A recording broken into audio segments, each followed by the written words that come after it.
Caio, Mateus 23, para mim, é a parada mais power. É, né? Eu acho. Mateus 23, Jesus botou para quebrar, não botou? Assim, luta livre sem luva. Ele não brincou ali não, rapaz, ele botou quente. Ele falou, subam aqui, porque vocês vão brigar agora sem luva, meu irmão.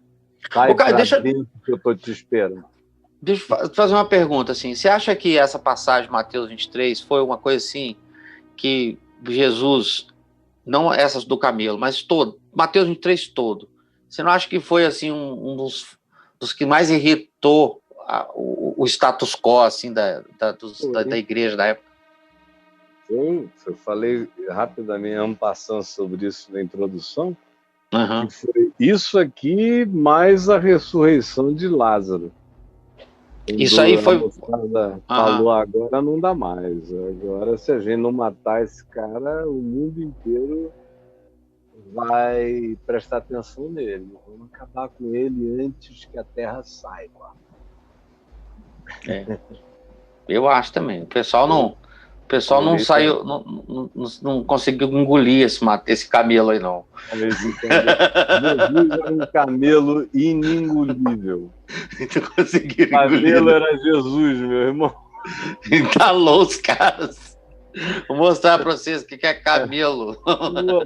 Vocês gostam de camelo? Isso. Bora engolir um camelinho. Aqui. É a minha dieta, olha só. Camelo a molho Cristo. Camelo a molho Cristo com um marinado Jesus. Isso.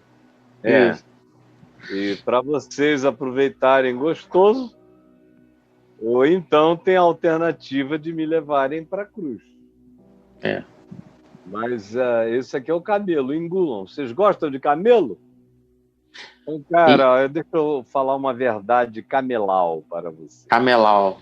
E até hoje irrita, né? Os religiosos, você falar mandar uma bala dessa. Você cutucar a hipocrisia dos caras, você arrebenta eles. Se irrita. Eu me lembro quando eu pregava isso, naquelas reuniões de pastores, de tudo que é denominação do Brasil, ficava aquele silêncio. Silêncio. Se você chegar lá e disser qualquer besteira, eles aplaudem. Quando você fala a verdade que entra no tutano, é um silêncio extraordinário. Eu passei décadas ouvindo isso como silêncio. E eu estou pregando isso desde novinho, meu. Porque logo eu entendi que o Evangelho era também acerca disso, e mais do que isso. Logo eu entendi a quantidade de pessoas que eram exatamente o equivalente a esse pessoal aqui descrito por Jesus. Jesus estava falando, naqueles dias, dos religiosos judeus, especialmente os fariseus, mas no início do meu ministério, bem garoto, na igreja presbiteriana em Manaus, e olha que lá em Manaus, na igreja que papai e eu... Já existia uma igreja presbiteriana, mas ela se tornou a igreja que ela é ainda hoje, a maior igreja presbiteriana do Brasil, com papai e comigo, nos anos 70.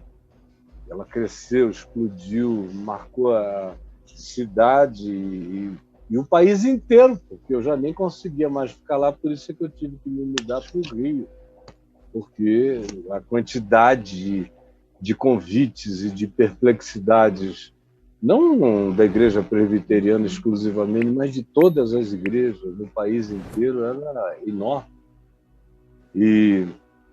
Mas eu percebi isso lá naqueles dias já, que eu estava lidando, naquele tempo, ainda como digo muitas vezes, havia muita ignorância sincera. Havia também já alguns grandes bandidos enganando o povo. E o Macedo ainda nem era conhecido. Mas já havia bandidos horrorosos. E eu já dei alguns exemplos disso aqui em outras ocasiões. Mas a maioria era apenas gente muito ignorante e sincera. Depois é que, no meio dos anos 80, surgiram as teologias da prosperidade, confissão positiva, sacrifícios para Deus, essa ideologia política supremacista de que nós somos cabeça e não cauda, então nós temos que dominar a política para determinarmos os destinos do país pela política, não pela pregação do evangelho, não pela conversão do coração.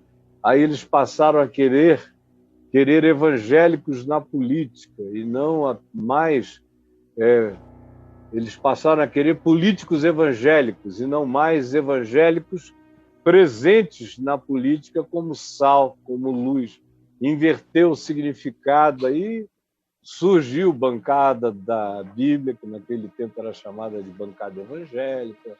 Foram surgindo essas bancadas da perversão, que agora se auto-intitulam de os profissionais. Como ontem o nome que eles se dão é os profissionais. São os profissionais da política. Uhum. Ontem a gente ouviu lá do Vitorioso de que naquela casa agora a posição individual acabou. Só existe a posição coletiva. Ou seja, aquele indivíduo que se orienta por princípios, e mesmo que todo mundo não creia naquilo, ele crê naquilo e ele defende o que ele crê, para esse grupo representado por aquela lira, por aquela lira de Nero, por aquela lira, essa individualidade está dissolvida. Eu ouvi aquilo, parecia o discurso bolchevique, quando o czarismo caiu na Rússia e a Revolução Bolchevique se instalou antes de virar definitivamente no Partido Comunista, na Revolução Comunista. A declaração era essa: o indivíduo acabou na Rússia. E não era declaração negativa, eles falavam isso como algo glorioso. O indivíduo está dissolvido na coletividade.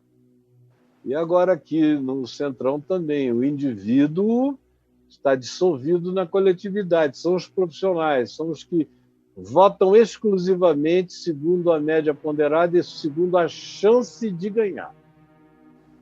É por isso que eles estão no tempo do Sarney, eles ainda não eram como eram depois, mas já estavam lá. Aí, nos dias do Fernando Henrique, eles estavam com Sarney, depois apoiaram Fernando Henrique, muitas vezes. Depois apoiaram o Lula. Depois apoiaram a Dilma.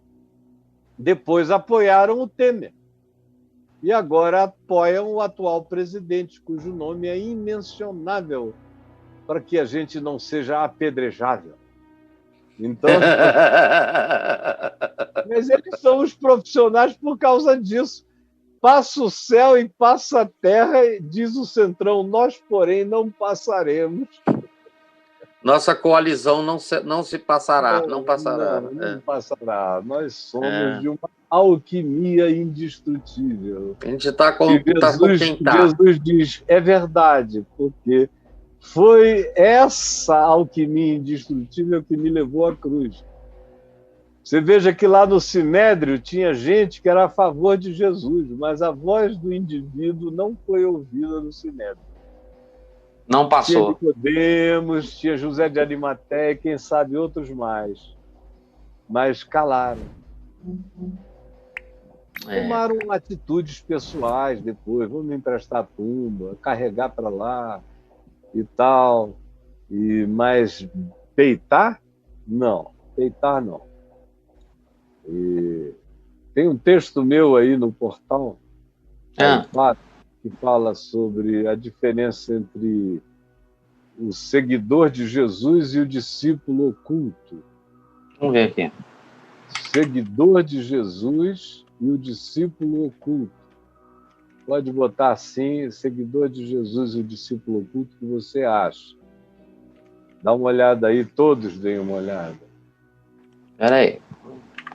O seguidor de Jesus e o discípulo oculto. É um texto, mas claro que você vai achar mais do que isso. Aqui. Está aí 8. A diferença entre o discípulo e o seguidor oculto.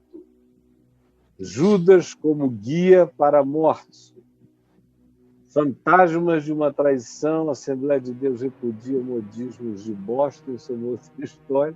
Só ver só um pouquinho para ver se tem mais alguma coisa. Mais uma aí.